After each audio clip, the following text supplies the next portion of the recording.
कभी कभी पकवान और मिष्ठान प्रेम से बनाकर खाना चाहिए। कभी ये महिलाओं सभी इनमें कला होनी चाहिए। समोसा बनाना भी सीखो, कचौड़ी बनाना सीखो, गोलगप्पे बनाना सीखो। कितनी महिलाएं तो केवल बस रोटला और बस मिर्चा और चटनी बांट दिया, बात खत्म।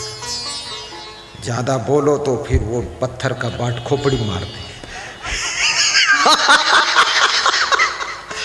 कुछ आता ही नहीं बनाना उसको। क्यों नहीं आता है? सब आइटम बनाना भी आना चाहिए, खाना भी आना चाहिए, बनाना भी आना चाहिए। घर में कभी कभी पकवान की खुशबू उठना चाहिए। और पड़ोसी गरीब हो तो 2-4 मालपुआ उसके यहाँ भी पहुंचा देना।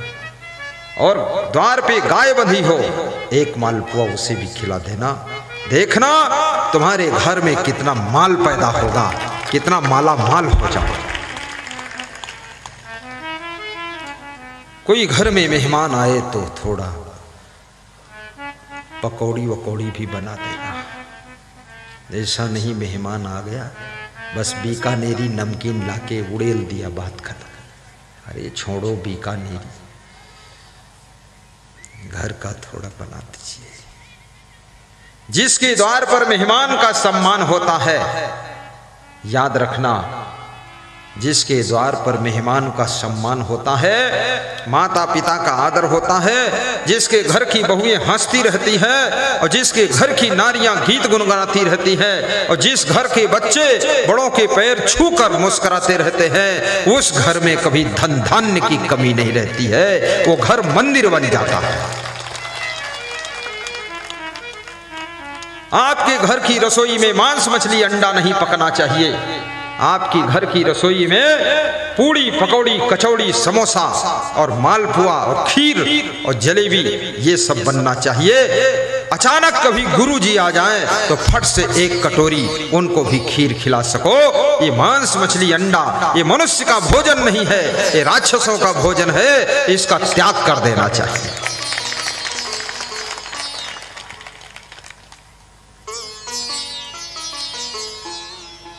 त्यागी जगत को भूमि न देखे, त्यागी जगत को भूमि न देखे।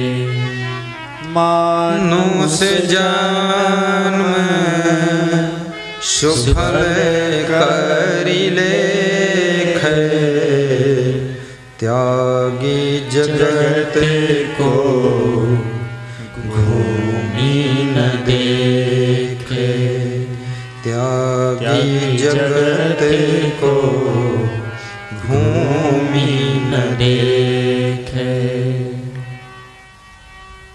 आपका ऐसा वैसा खाना पीना बंद होना चाहिए।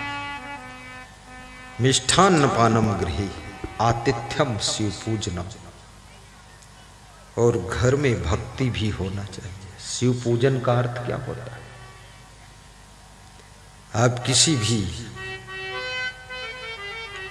देवी देवता की भक्ति करो,